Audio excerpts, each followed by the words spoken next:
સુરતના શાહપુર વિસ્તારમાં મેટ્રોની કામગીરીમાં ફરી એક ભૂવો મકાનની બહાર પડ્યો છે, જેને લઈ ફાયર સહિતનાઓ દોડતા થઈ ગયા હતા.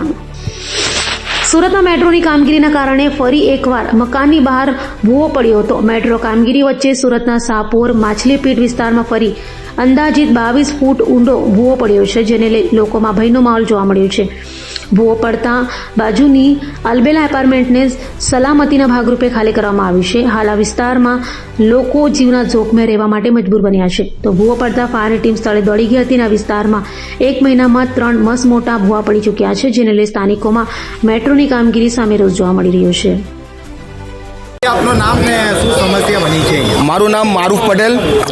હાલ સુરત મહાનગરપાલિકા વિસ્તારની હદમાં આવેલ શાહપુર વિસ્તાર માછલીપીટ ખાતે મેટ્રોની કામગીરીને લઈ એક બંધ મકાનમાં મસ્ત મોટો ભૂવો પડ્યો છે.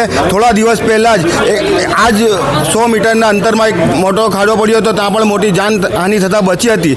માટે હું સુરત શહેર કમિશનર સાહેબ તેમજ સુરત શહેરના કલેક્ટરને વિનંતી કરું છું કે મેટ્રોની જે કામગીરી ચાલી રહી છે, હાલ સુરત શહેરમાં ભયનો માહોલ છે, કોઈની જાનહાનિ ન થાય તે માટે ખાનગી કંપની દ્વારા મેટ્રોની કામગીરીની તપાસ કરવામાં આવે તેવી એક સ્થાનિક રહેવાસી તરીકે આપને અપીલ કરું છું. મોટો ભૂવો પડ્યો છે અહીંયા? મારા હિસાબથી કમથી કમ આ બંધ મકાનમાં 15 થી 20 ફૂટનો મોટો ખાડો પડ્યો છે અને આજુબાજુમાં પણ એક બિલ્ડિંગો આવેલી છે. ત્યાંના રહીશોને પણ સુરત મહાનગરપાલિકા દ્વારા અને ફાયર બ્રિગેડ દ્વારા ખાલી કરવામાં આવ્યો છે.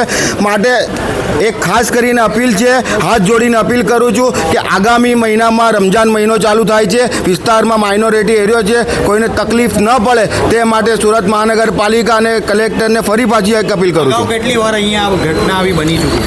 મહિનામાં ત્રીજી ઘટના છે અને મસ્ત મોટા ભૂવા સાથે જ આ ઘટનાઓ બની રહી છે. પણ હાલ કોઈ જાનહાનિ નથી, પણ જાનહાનિ થાય તે માટે સુરત મહાનગરપાલિકાને સાવચેત રૂપે અમે અપીલ કરીએ છીએ.